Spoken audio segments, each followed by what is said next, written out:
merci pour d'avoir accepté de participer à cette table ronde. Donc, vous voyez une représentation de l'Haute Autorité de Santé, du ministère, merci Madame Rioux, d'établissement, avec le regard d'un établissement par rapport au fonctionnement de sa CDU sur Niort, merci, de France Asso Santé, donc la Haute Autorité de Santé. Et donc Isabelle Raymond s'excuse, elle ne pouvait pas être là, mais nous avons son enregistrement donc, que nous allons utiliser pour démarrer cette table ronde, mais également pour rebondir avec les questions avec nos participants. Je voulais juste rappeler une diapo. Pourquoi on fait cette table ronde avec France Asso Santé et Géraldine Goulinet-Fité. France Asso Santé est membre du conseil d'administration du CECA, et au-delà de cette participation au conseil d'administration, nous avons une convention de partenariat dans laquelle nous développons des actions de façon commune. Et vous voyez concrètement sur cette année, c'est une action très riche, où nous avons pu travailler ensemble sur des outils comme un podcast qui vous présente le projet des usagers. Le projet d'usager, un des axes du projet d'établissement dont on fait la promotion et qui s'intègre pleinement dans l'expérience patient à un niveau stratégique et partenarial.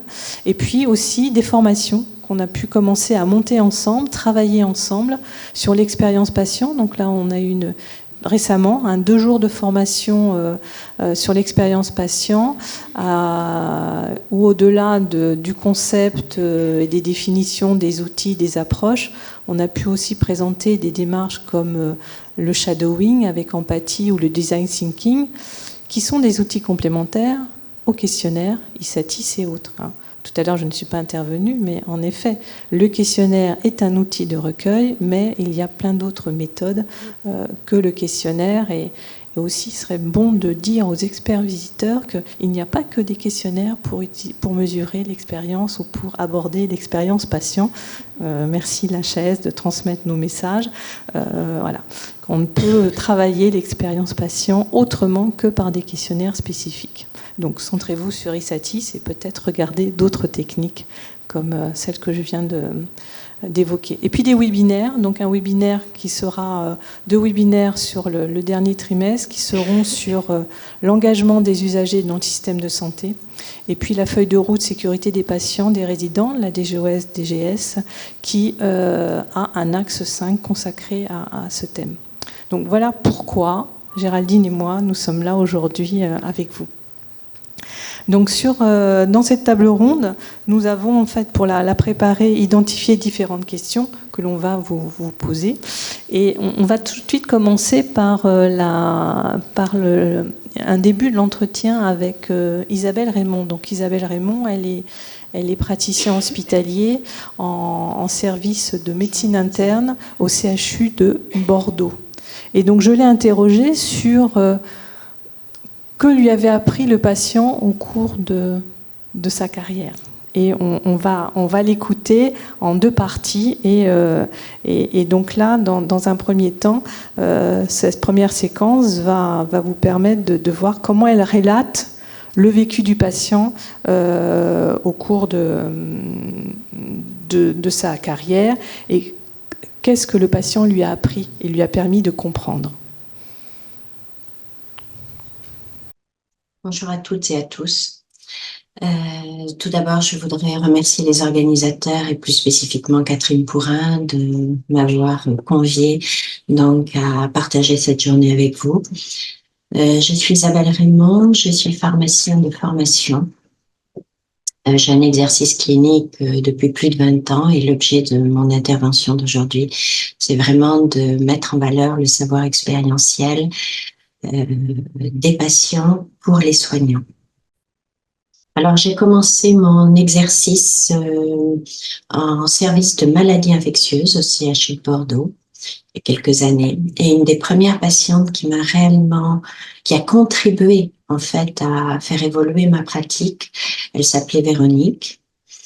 Elle était séropositive, donc porteuse du VIH. Elle ne pouvait plus prendre ses traitements, quelle que soit la forme. On avait essayé les formes liquides, solides, voilà, rien ne passait.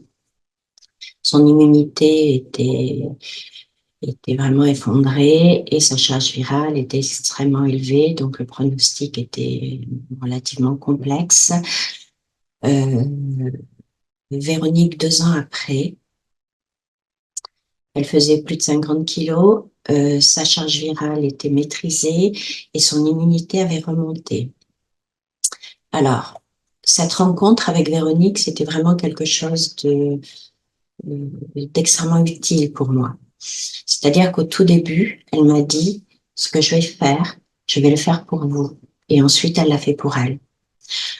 Donc, elle m'a marqué, cette patiente, voilà. Et ensuite, eh bien, j'ai intégré le service de médecine interne et maladies infectieuses à l'hôpital L'évêque, toujours au CHU de Bordeaux. Et là, nous prenons en charge, en fait, beaucoup de patients porteurs de maladies auto-immunes, qui sont des maladies rares.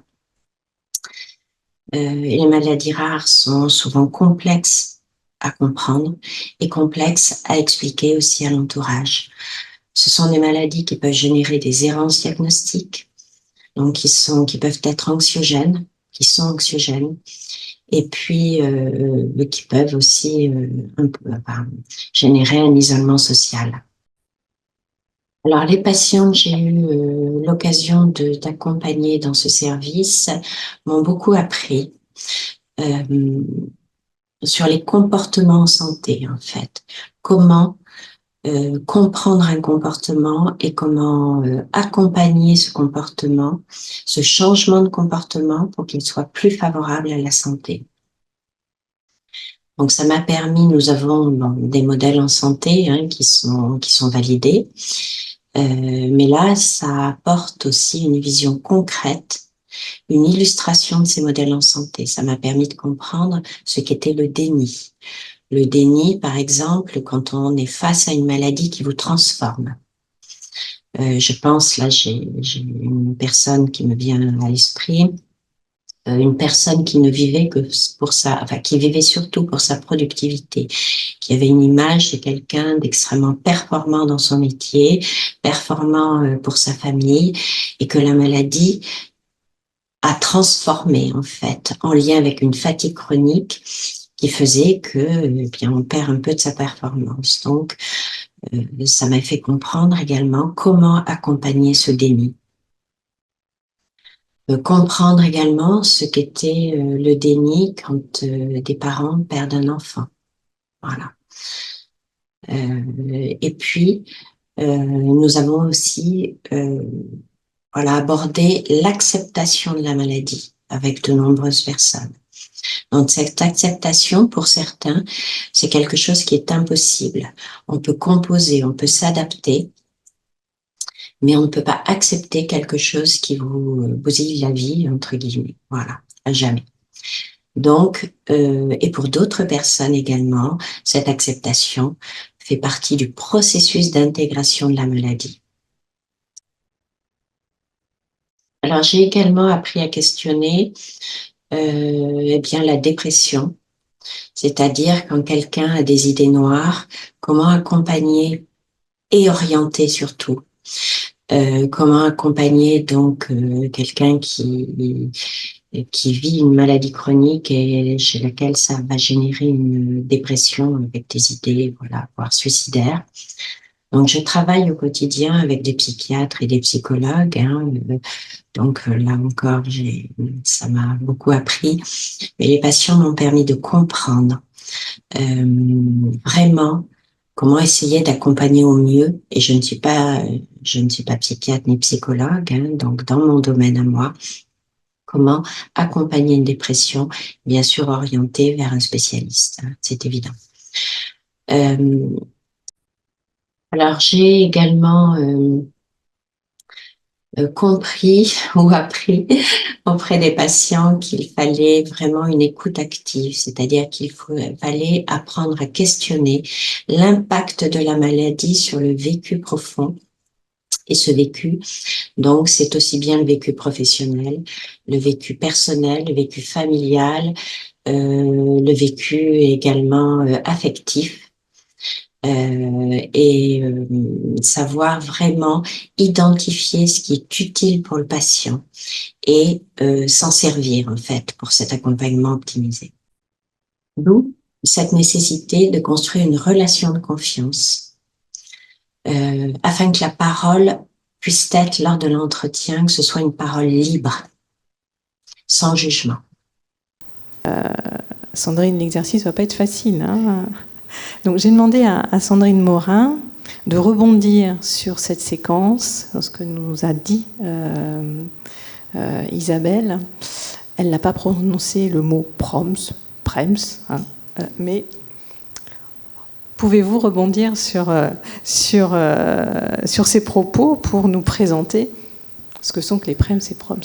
Alors effectivement, Madame Raymond, elle parle de l'expérience patient, on va dire celle que vous vivez tous les jours. Et on va dire que c'est la base, c'est-à-dire qu'on écoute le patient, on interagit avec lui. Et si on a déjà fait tout ça, on est déjà très satisfait. C'est vrai que dans la maison haute autorité de santé et dans le monde international, il y a quand même une envie de mesure. Donc il y a toujours des gens qui se disent, tiens, il y a peut-être quand même un moyen de standardiser, non pas pour embêter, pour avoir une mesure de plus, mais pour se dire, est-ce qu'on peut suivre des évolutions? Alors, le patient, c'est une source qui est maintenant très à la mode. Il y a encore 20 ans, on ne s'intéressait pas tellement aux patients. Il y avait le CK qui était là avec son questionnaire Saphora en disant faut s'intéresser à la satisfaction et à l'expérience du patient, mais ce n'était pas très à la mode. Maintenant, il est très très à la mode.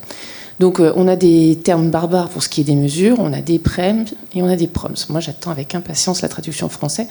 Donc, les PREM, donc on va bien parler de mesures, ce sont des questionnaires qui permettent de mesurer le vécu du patient vis-à-vis plutôt, on va dire, d'un processus.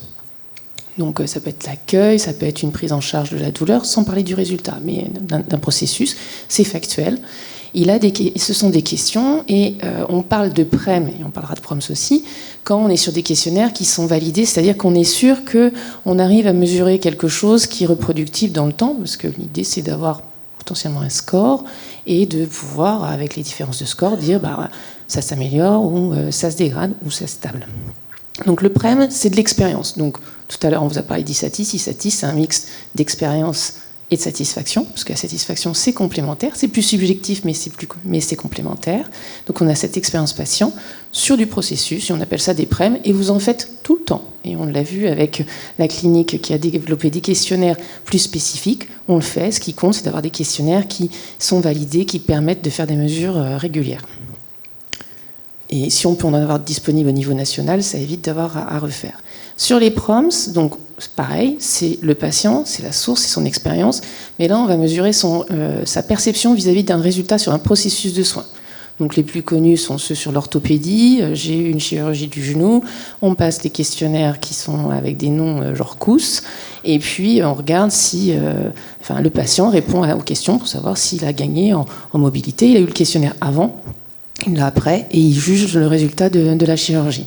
Donc c'est très intéressant parce que ça permet de ne pas avoir uniquement le résultat du médecin sur une chirurgie. Par exemple, sur cet acte-là. Les médecins, eux, ils ont à remplir des CROM, donc pour Clinical Reported Outcome Measure.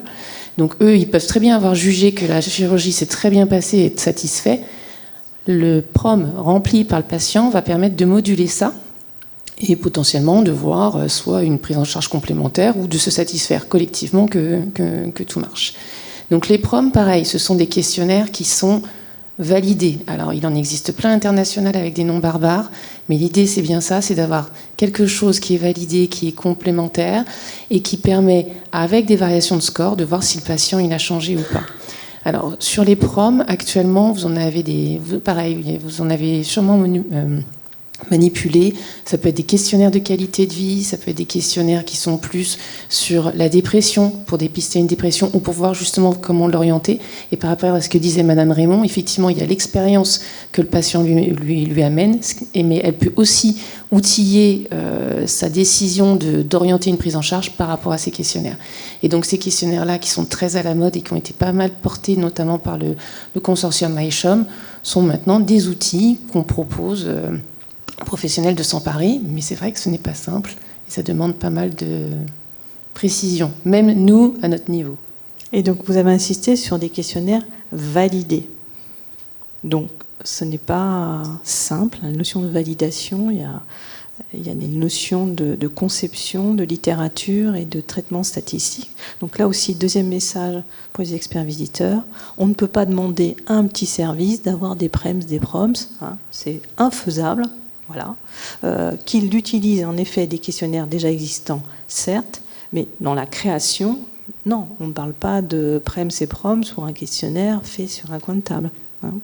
Donc ça nécessite, mais par contre, vous avez eu des travaux, des productions avec pas mal donc, de questionnaires identifiés, comme vous les avez déjà cités. Donc déjà, regardez, connaissez, prenez connaissance de ces questionnaires existants.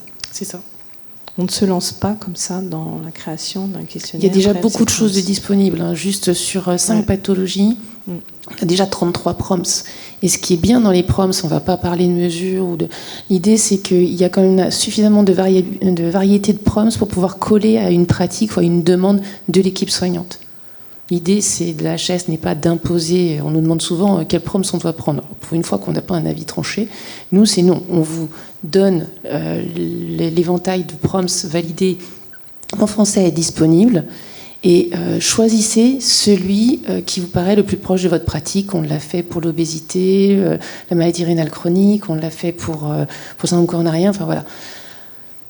Il y a du choix, il faut voir si ça correspond. Et puis il y en a certains qui sont longs, mais ils ont des dimensions qui sont indépendantes. Donc voilà, il y a vraiment de la matière déjà publiée qui peut être intéressante pour creuser un point spécifique sur une prise en charge. Merci. Donc merci Madame Morin. Ce qui est intéressant dans ce que vous venez de dire, c'est que vous avez bien insisté un peu sur la différence entre la façon dont on peut recueillir l'expérience et écouter aussi le vécu avec la satisfaction qui est en fait une conséquence. Et à travers effectivement cette idée de processus et aujourd'hui d'intégration de parcours.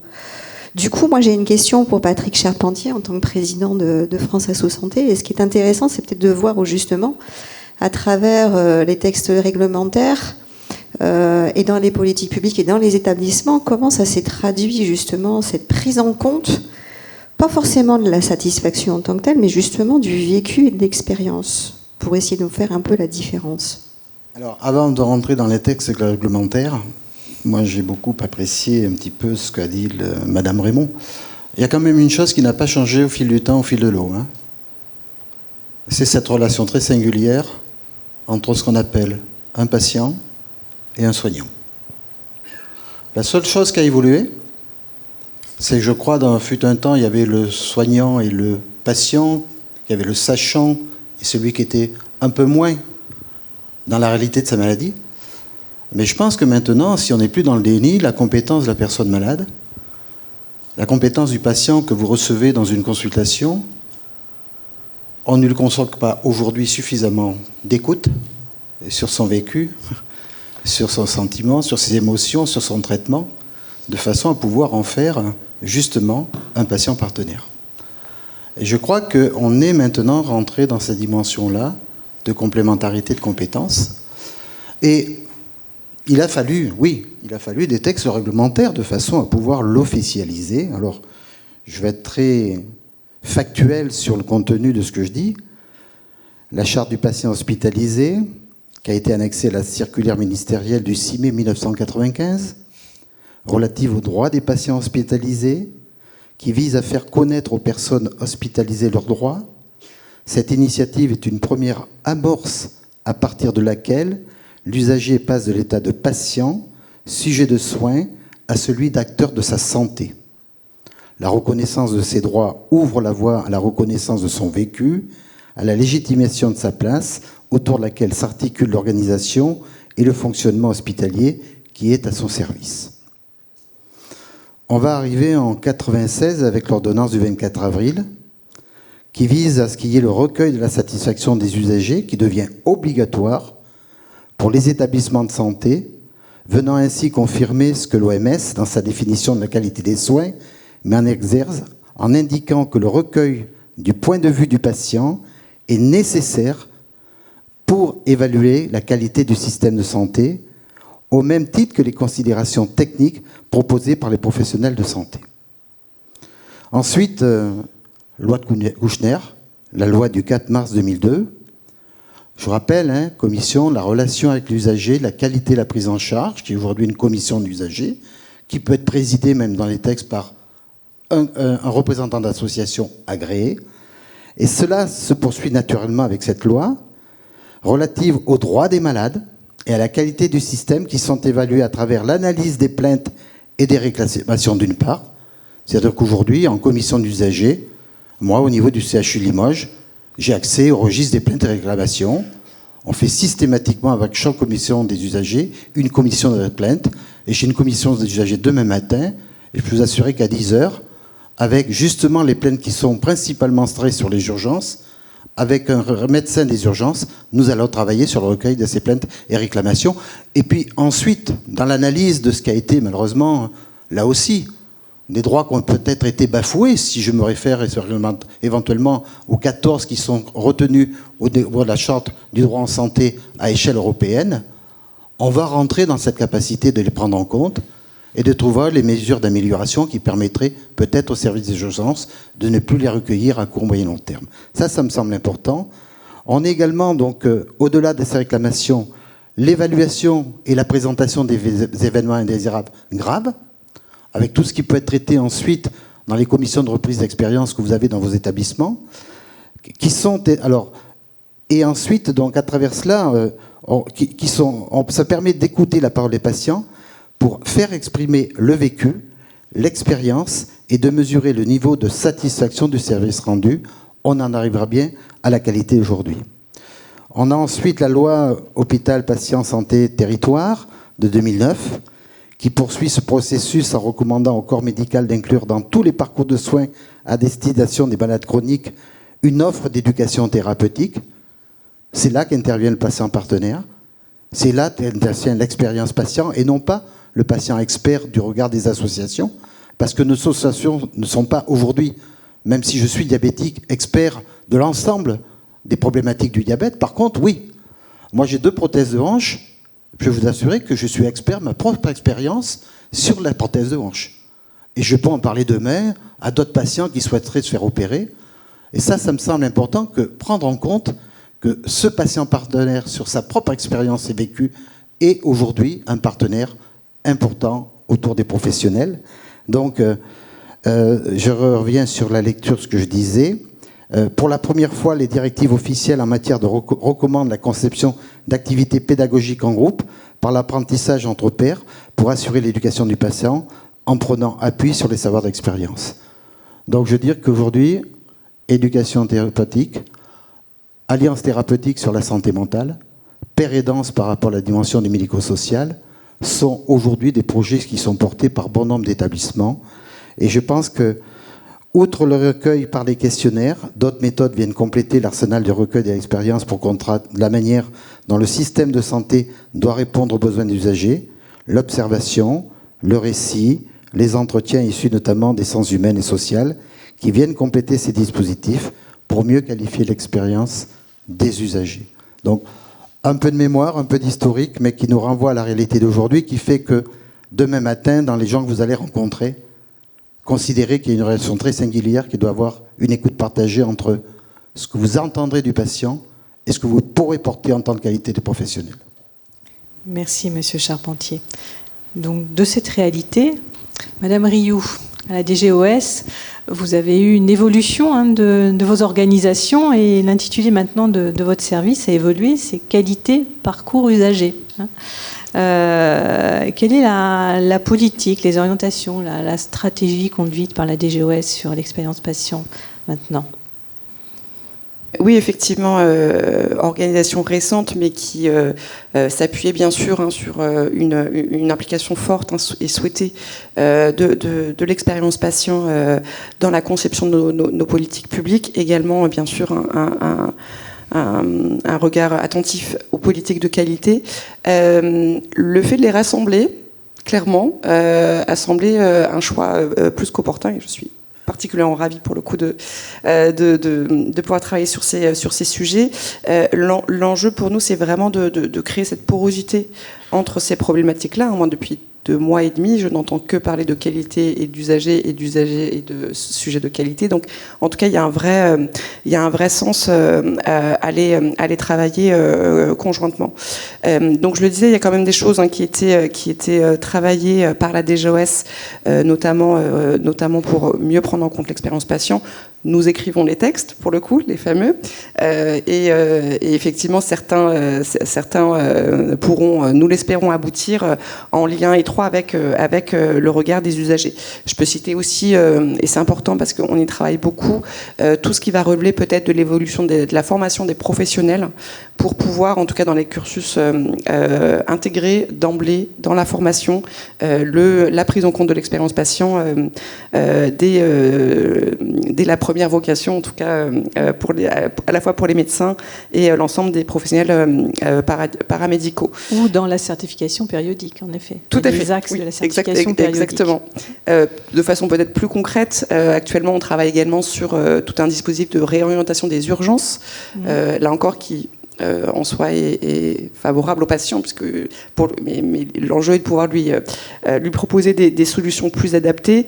Et dans la façon dont on va organiser ce processus-là, on travaille avec France Asso Santé aussi pour, là encore, avoir ce point de vue qu'on ne peut pas algorithmer, qu'on ne peut pas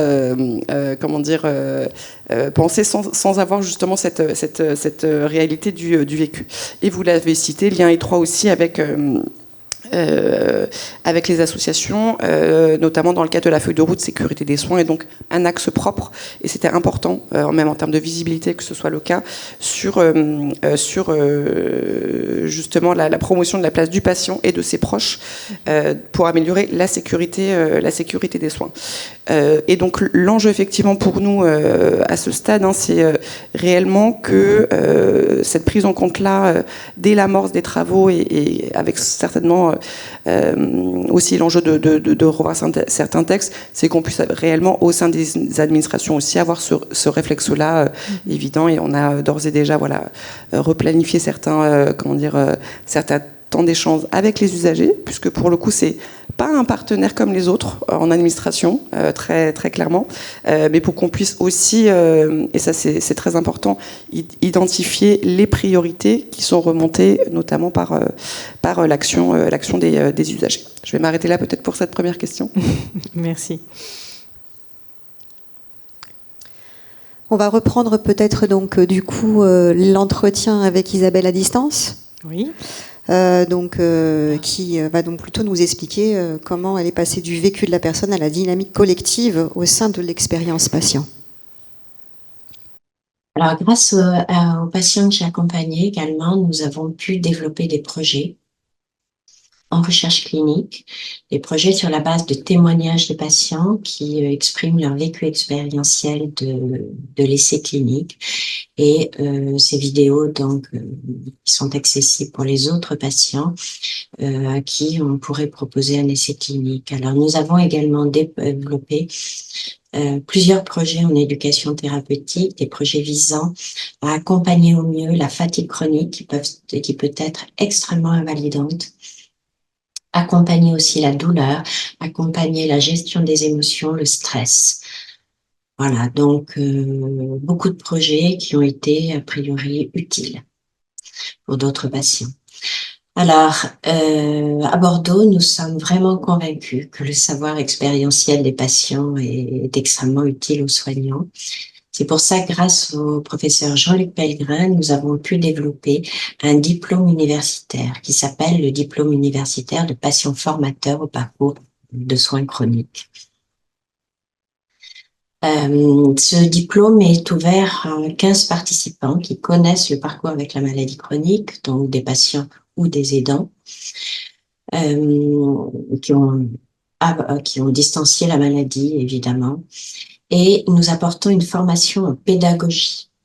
Donc, afin que ces participants puissent faire des interventions et non du témoignage aux étudiants en santé. Donc, à ce jour, différentes interventions ont été réalisées. Nous avons fait des interventions en pharmacie, par exemple, 3e, 4e, 5e année. Nous avons fait les enseignements de sémiologie de médecine en 3e année.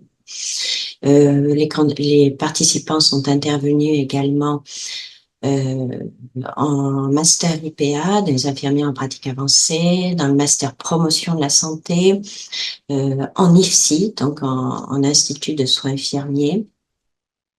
Et tous les étudiants sont extrêmement favorables à ces enseignements parce qu'ils disent que ça leur apporte vraiment une expérience concrète, très complémentaire de la formation scientifique qu'ils reçoivent. Voilà. Et que ça améliore leur pratique. Alors pour ma part, j'ai encore appris, puisque ça m'a permis, au travers de la préparation de ces interventions avec les patients formateurs, ça m'a vraiment permis de connaître un parcours en oncologie. Savoir comment on compose après un AVC, comment on s'adapte à une maladie neurologique. Également le vécu des aidants. Donc ça me permet de comprendre, voilà, ça m'a permis de comprendre beaucoup de choses et d'enrichir aussi ma pratique et de l'améliorer certainement. Voilà. Donc pour conclure ce monologue, je vais dire, j'aimerais avant tout remercier les patients qui nous ont tant apporté et puis vous remercier également de votre attention et vous souhaiter une très bonne journée. Merci. Alors peut-être une question encore à Patrick rapidement. Il y a beaucoup de choses qui a été dites dans ce que a proposé, donc en tout cas de voir comment ces savoirs expérientiels sont mobilisés d'un point de vue collectif et du coup une apprentissage et même révision dans les parcours et la façon de réfléchir les parcours. Du coup, comment, de ton point de vue, Patrick, et de ton regard à la fois président de France Assos Santé en Nouvelle-Aquitaine, représentant des usagers, ça peut être mobilisé et ça peut être intégré et comment ça peut s'illustrer notamment dans les projets d'établissement et ou dans les démarches de certification, ce qui vient d'être dit. Une question qui pourrait nous mobiliser l'après-midi. Pour l'aborder, je pense qu'il faut qu'on puisse dire qu'aujourd'hui, on a différentes formes d'engagement des usagers dans les établissements de santé. Moi, je vais parler peut-être pour celui que je connais le mieux, c'est le CHU Limoges. Et en plus, j'ai la directrice qualité relations des usagers en face de moi. Donc on était ensemble hier, on est ensemble aujourd'hui, on sera ensemble encore demain matin à la commission des usagers. Ça me semble important, parce que je pense que si je reprends les deux identités qui sont très fortes actuellement dans la démocratie en santé, c'est la représentation des établissements dans les établissements de santé, avec une instance qui est la commission des usagers. Voilà. Et parallèlement, ce que j'appelle le comité des associations, c'est-à-dire toutes ces associations qui ont une convention de partenariat avec les établissements. Et je pense qu'il y a vraiment une force, un rapprochement qui est de nature à pouvoir favoriser non seulement la défense des droits, mais aussi la facilitation de pouvoir intégrer l'expérience patient dans les différents services. Et on peut parler par exemple sur l'expérimentation qui a été lancée par l'ARS sur le patient partenaire en cancérologie. Aujourd'hui, il y a 7 établissements publics, privés, avec une université parisienne, qui a porté ce projet pendant 3 ans sur des patients partenaires en cancérologie, qui ont bien sûr été recrutés, formés, et qui faisaient partie d'une équipe médicale partagée, rémunérée. L'évaluation vient de se terminer. Je peux vous assurer que du regard du patient consulté, de ce patient partenaire et des médecins de ces services, l'évaluation est très positive. Elle va être même d'ailleurs reconduite. Donc il y a cette dimension-là qui fait que tout cela doit se co-construire au fil de l'eau, au fil du temps. C'est un engagement de compétences des professionnels dans ce que j'entends comme étant l'évolution de demain. Moi j'ai entendu que les projets qui sont réussis ce matin, c'est les projets qui ont été travaillés collectivement, avec les différents, et avec bien sûr le fait que, un peu, moi je donne cet exemple du patinage artistique. On ne peut pas avoir que des imposés. D'ailleurs, en patinage artistique, c'est le libre le plus agréable à regarder. Donc ça me semble important. Donc, mais à partir de là, je pense qu'en effet, il y a tout à fait cette possibilité de co-construire ensemble. Maintenant, je peux vous assurer que nous avons un projet d'établissement. Avec M. Lefebvre, l'ancien directeur qui est aujourd'hui à Toulouse, on a réalisé, on a écrit, on a présenté le projet des usagers en lien avec le projet d'établissement. Et très récemment, suite à une certification qui n'avait pas été validée dans la totalité, et aujourd'hui avec une certification qui a été validée, Madame Mokael, la directrice, a pris une réunion de façon à parler du projet médical partagé du CHU de Limoges. Ça veut dire que dans cette dynamique-là, il y a tout autant la place des professionnels que des usagers pour la phase 3 et des associations qui vont s'intégrer justement sur cette dimension de partenariat à court, moyen terme. Mais nous ne sommes pas des experts, nous ne sommes que des partenaires, mais dans cette dimension de partenariat, là aussi, il s'agit aussi qu'on ait des gens motivés, disponibles, mais qui ont aussi tout autant une compétence que les professionnels quand il va s'agir de pouvoir accompagner une personne au niveau d'un service de cancéro, de diabétologie ou ailleurs. Voilà. Alors, sur la certification, ben oui, il y a des recommandations de la Haute Autorité de Santé. Donc, merci Madame Rue, parce que ça fait 2 ans qu'on bosse. On a bossé avec une certification Covid, un résultat qui n'a pas été à la hauteur de nos expériences. On a des anomalies sur lesquelles on travaille. Vous évoquez les urgences, c'est un sujet majeur de bon nombre d'établissements. On est certifié aujourd'hui, mais le plus dur reste à faire. Voilà. Moi, je dis en tous les cas merci parce que, en l'occurrence, le CHU, sa directrice et Madame Rue, que ce soit dans les groupes de travail, que ce soit dans la rencontre au niveau de la Haute Autorité de Santé des certificateurs, nous ont permis, et on est à chaque fois avec des avis qu'on remet à la direction, de façon à ce que l'avis des usagers et des associations soit pris en compte tout simplement. Merci. Vous venez un petit peu d'aborder la notion de tolérance, d'acceptabilité, de disponibilité. Et pour préparer cette table ronde, vous m'avez évoqué ce point, Sandrine, de tolérance ou de crainte de sursollicitation. C'était votre terme par rapport à ce paradigme. Qu'en pensez-vous et comment vous voyez les enjeux à éviter? Alors oui, il y a l'expérience et telle que on l'a vu avec Madame Raymond et ce qui a été partagé. Et puis il y a le fait de se dire le patient est une source inépuisable pour faire des mesures liées à la qualité ou solliciter pour lui demander différentes choses. Et donc c'est vrai que la HAS se pose la question depuis fort longtemps, puisque lorsqu'on a commencé à faire donc on a déployé nationalement Satis MCO 48 heures, on a eu la chirurgie ambulatoire après, et puis on a eu le SMR. Alors nous, ça fait partie de nos missions d'essayer de déployer un certain nombre d'outils dans les différents secteurs, parce qu'il n'y a pas de raison qu'il y ait un secteur qui en ait plus que d'autres. On est en train de faire la psychiatrie, on a des groupes de travail avec plein de patients. Donc voilà, on travaille là-dessus, je vous ai dit, la mater, les urgences. Et donc, si on regarde tout ça, on se dit que si un patient passe aux urgences, qu'il a le questionnaire urgence, qu'ensuite il est hospitalisé, il reste plus de 48 heures, il a MCO 48 heures, qu'ensuite il revient peut-être pour une chirurgie ambulatoire pour enlever par exemple un matériel et qu'il est passé en SMR, ça va faire beaucoup. Alors, si on prend le prisme de ce qui compte, c'est que les patients puissent répondre et qu'on puisse leur proposer des questionnaires qui les intéressent, c'est vrai qu'on se dit, voilà, on lui laisse le choix.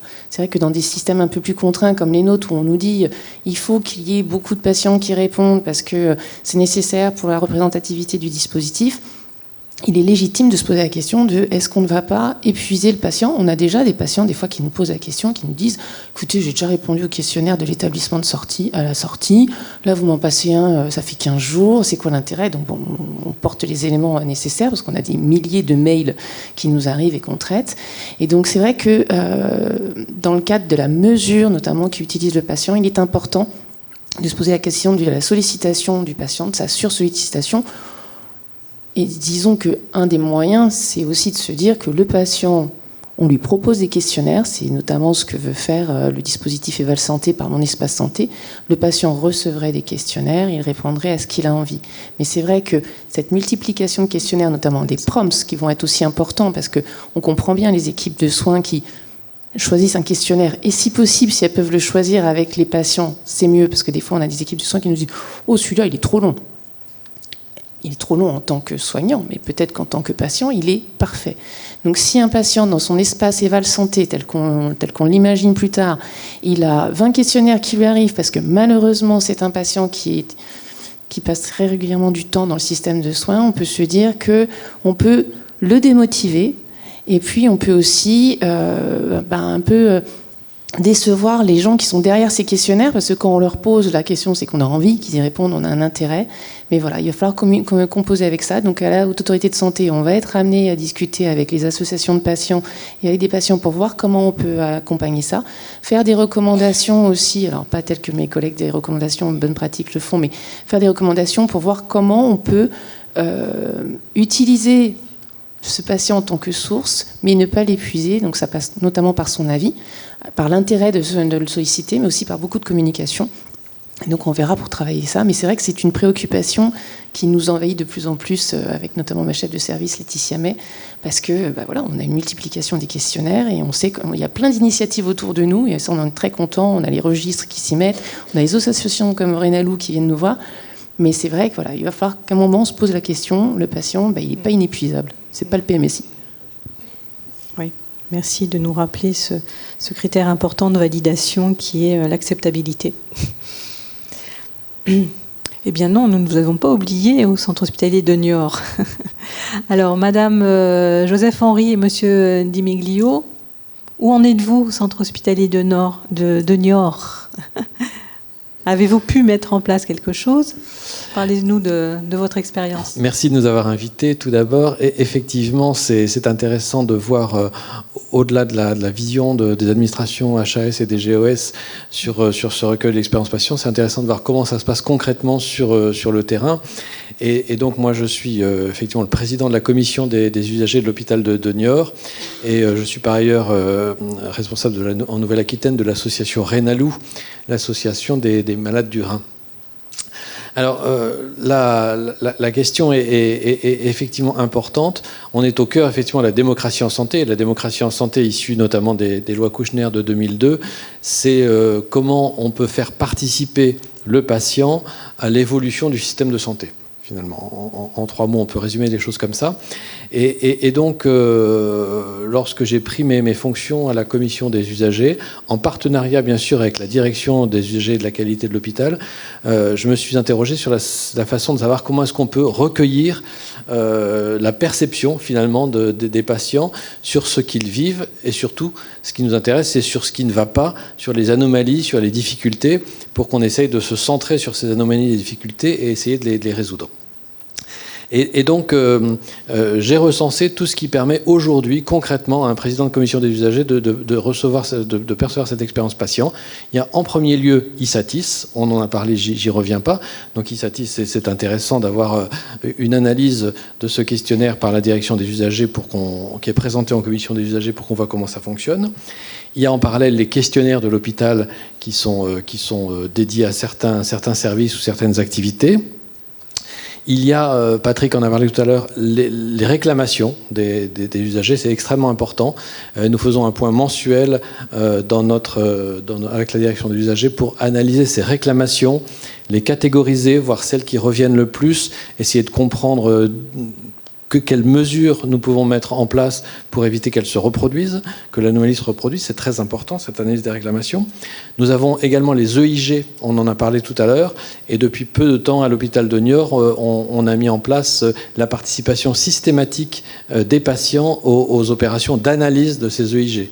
Ça permet effectivement d'être présent, de pouvoir donner l'avis patient pendant que l'équipe médicale réfléchit à la façon dont ça s'est passé et dans la façon dont ça pourrait surtout ne pas se reproduire. On a ensuite la participation aux certifications qui permet de voir l'avis de la HAS sur ce qui va, sur ce qui ne va pas. Donc ça nous donne beaucoup d'informations. Et la participation à tout un tas d'autres audits. Par exemple, il y a eu un audit récemment dans notre hôpital de l'agence de biomédecine sur des activités de prélèvement d'organes. C'est aussi hyper intéressant pour les représentants des usagers de voir ce qui ne va pas. On a quelque chose de très important et du coup qu'on ne peut pas percevoir dans ces questionnaires et dans tous les éléments qu'on a abordés jusqu'à présent, c'est les rendez-vous directs avec les patients.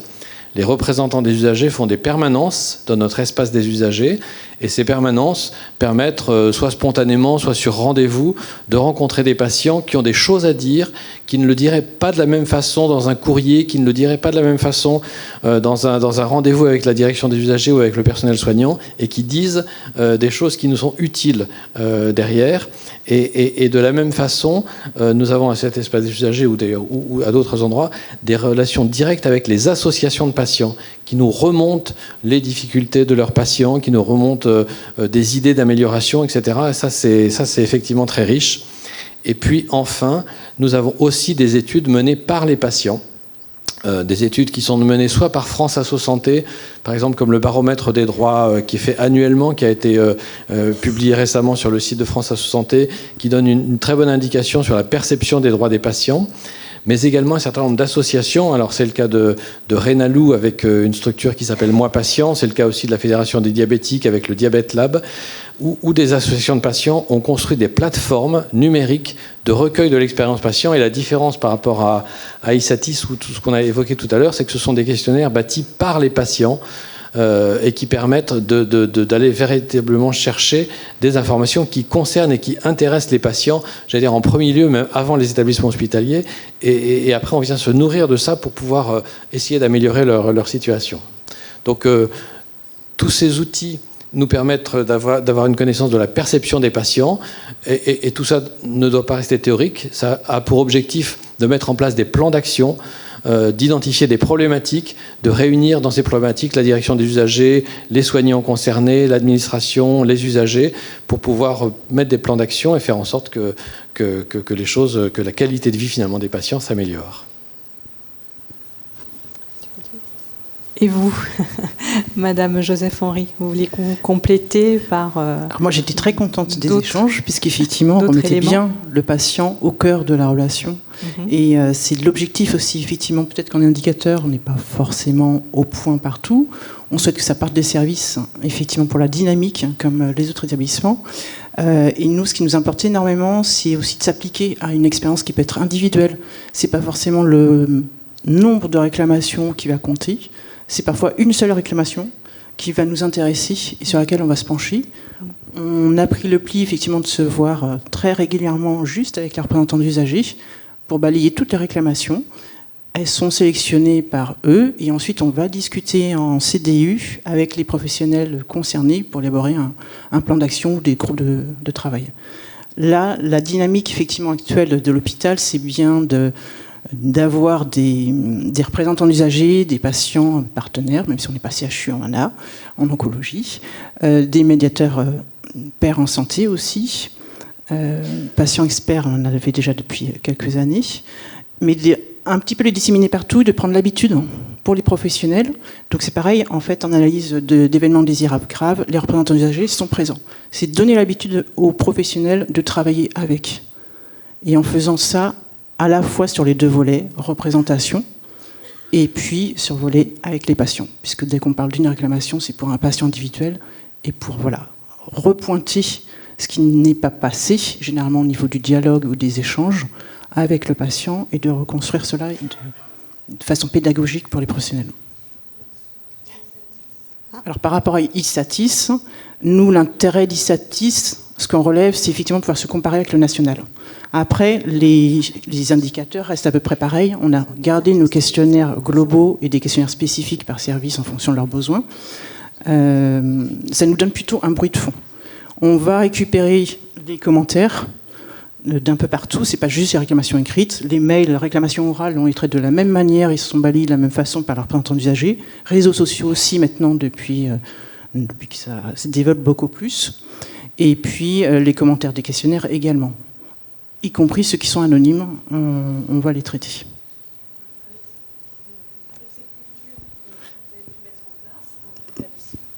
Avec cette culture que vous avez pu mettre en place dans cet établissement, est-ce que les remarques que l'on a eues au début sur ISATIS, sur les critiques des professionnels, c'est trop long, voilà. Est-ce que vous avez ce même sentiment auprès des professionnels où ils acceptent ce questionnaire parce qu'il est complété, sa complétude est bonne?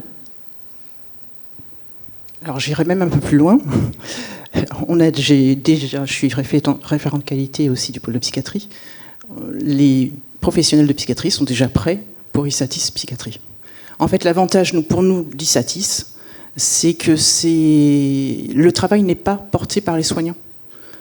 C'est-à-dire que c'est un mail qui est envoyé au patient, il le sait, Effectivement, il y a une information qui est faite, mais il n'y a pas d'accompagnement spécifique comme on le fait avec les questions assorties ou notamment en psychiatrie, on a un soignant qui est présent pour les aider à compléter et à les encourager à en compléter. Donc et ça fonctionne en nombre de retours.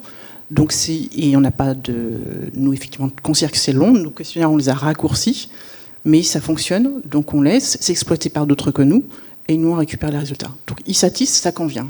Les indicateurs, c'est autre chose. Et QSS, on vient juste terminer là. Ça a été long et fastidieux. Voilà. Merci. Peut-être donc le mot de la fin, on va le laisser donc à Edith Rioux. On voit bien que par rapport à tout ce qui a été dit, donc il y a à la fois ce qui peut être standardisé, utilisé, et puis il y a aussi, j'aime bien ce que disait Madame Nadine Joseph-Henry sur le bruit de fond, sur l'invisible, comment on articule un peu à la fois des éléments qui sont plus factuels avec tout ce qui peut être aussi imperceptible pour essayer de recueillir et essayer d'avoir quelque chose le plus complet possible, d'être dans la complétude justement du recueil de l'expérience patient. Et du coup, donc, dans tout ce qui a été présenté, sur quels enjeux, quels travaux du ministère, on peut arriver à encourager ce type d'initiative dans les territoires et ailleurs, et puis surtout comment pour essayer d'articuler, je dirais, tout ce qui peut être objectif, subjectif, pour faire en sorte que le vécu et que les savoirs expérientiels soient exprimés. Alors c'est vrai que en moins d'une heure, je pense qu'on a dressé en tout cas beaucoup d'enjeux liés à la façon dont on peut renforcer cette prise en compte de l'expérience patient à différents niveaux. Très clairement, dans une consultation médicale, au sein d'un parcours hospitalier, dans l'élaboration d'un indicateur par la HAS, par un texte produit par le ministère. Et peut-être dans toutes ces démarches qui sont à la fois complémentaires, plus ou moins standardisées, standardisables, je pense qu'il faut aussi beaucoup s'interroger sur l'usage qu'on en fait. Alors, il y a eu quelques critiques sur les travaux HS. Nous passons 2 heures ensemble sur le financement de la qualité. Je pense que j'en entendrai certainement une aussi sur la façon peut-être dont et notamment les difficultés qu'on peut avoir à articuler des démarches locales vivantes. Et là encore, ça a été tellement bien dit dans le témoignage qu'on a écouté ensemble sur cet impalpable. Là où pour les autorités et les administrations, nous sommes en charge de cadrer un système de santé. J'ai entendu aussi le sujet de sursollicitation, à la fois, et je rajouterais peut-être aussi pour nous l'équilibre qui est vraiment à trouver entre l'obligation, et là encore on parle aussi, ça a été dit, de sécurité des soins, donc avec un enjeu extrêmement important pour les patients, d'incitation pour le coup, et aussi de laisser des marges de manœuvre aux soignants, donc et aux usagers évidemment. Donc je réponds pas toujours très bien à cette question, mais en tout cas sur la feuille de route. Et c'est pas parce que je suis soumise à un droit de réserve aujourd'hui pour les raisons que vous connaissez, ça m'arrange aussi, puisque très clairement, et c'est une ambition forte de la DGOS et de Marie Daudet, l'idée c'est qu'on arrive, et ça a été très très bien dit au niveau des établissements, qu'on arrive à co-construire ces sujets-là ensemble, et là encore pas être dans quelque chose de trop réglementé, en négligent la souplesse, en se définissant des objectifs concertés pour le coup. Et donc je me réjouis d'avance de pouvoir travailler à la fois avec les représentants d'usagers, à la fois avec la HAS, à la fois avec les représentants des établissements de santé et avec l'assurance maladie, parce que c'est vrai que c'est une remarque que je me fais depuis quelque temps. La porte d'entrée du système de santé, c'est souvent l'assurance maladie, et là, c'est PAM en fait. Et il y a une relation également avec l'usager qui est très spécifique, et il faut qu'on englobe en tout cas tous ces enjeux-là collectivement. Je vais m'arrêter là, je pense qu'on a respecté le temps. Merci beaucoup. C'était très complet, un panel très large, des questions bien préparées. Je vous remercie. Bonne journée.